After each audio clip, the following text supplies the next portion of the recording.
Let's speak to Mosharraf Zaidi, a Pakistani public policy professional, the CEO of Tabad Lab. It's an Islamabad-based think tank.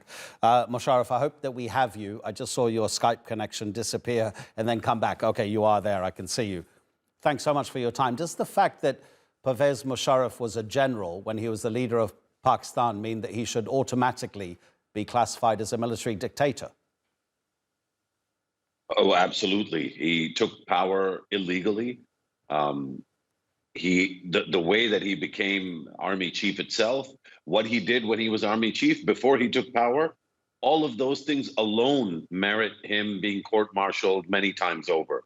But the things that he did after taking power, that's a whole different story. And over the next few days, we're going to be talking a lot about the assassination of Nawab Akbar Bukti in 2006 and in the way in which that started an insurgency in Balochistan, which hasn't finished yet.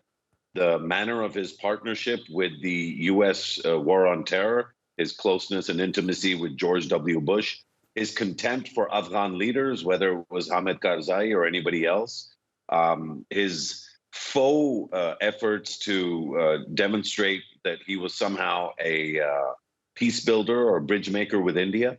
All of those things, I think, should come second to the treatment of the Kargil War, which he planned and executed in late 1998 and 1999, and which really set Pakistan on the path that has led to Pakistan's current economic and political crises. Mosharraf, I'll come back to some of the specific issues you just mentioned, but to pick up on just one of them, the war on terror, how much did that remove Pervez Musharraf's agency, his ability to rule Pakistan independently of outside influence? Well, I think, the question really, is a little bit loaded. I think he should never have had agency to be ruling Pakistan at the time. And if Pakistan had been ruled by Democrats, maybe the US and other nations would have been less happy with Pakistan. But the consequences of those decisions would have been borne by political leaders who would have had to negotiate with the communities and the parts of the country that were going to be worst affected by the war on terror. Instead, Musharraf simply decided to plunge Pakistan into a partnership with the US that Pakistan was never fully into, and that the US was only interested in from the perspective of the extent to which the Pakistani military was useful for the Americans. Once the Americans were done, as they were about 2 years ago when they left Afghanistan a year and a half ago, we see how terrorism is now purely a Pakistani problem. We see how the Afghan Taliban, despite having found refuge and shelter in Pakistan, have essentially turned on the Pakistani military. These are all legacies of the Musharraf era. So you mentioned a litany of accusations and how that might affect his legacy and how his decisions are still being felt in Pakistan today, Mosharraf. In terms of the army, there are many people who will say that the army is even stronger than it was before when it was launching a series of coups over decades in Pakistan's earlier history. It's still a young nation. And there can't be any country in the world that wants the army to be one of the main political actors in the country. Is that part of his specific legacy because of what he did as a four-star general and as leader of the country?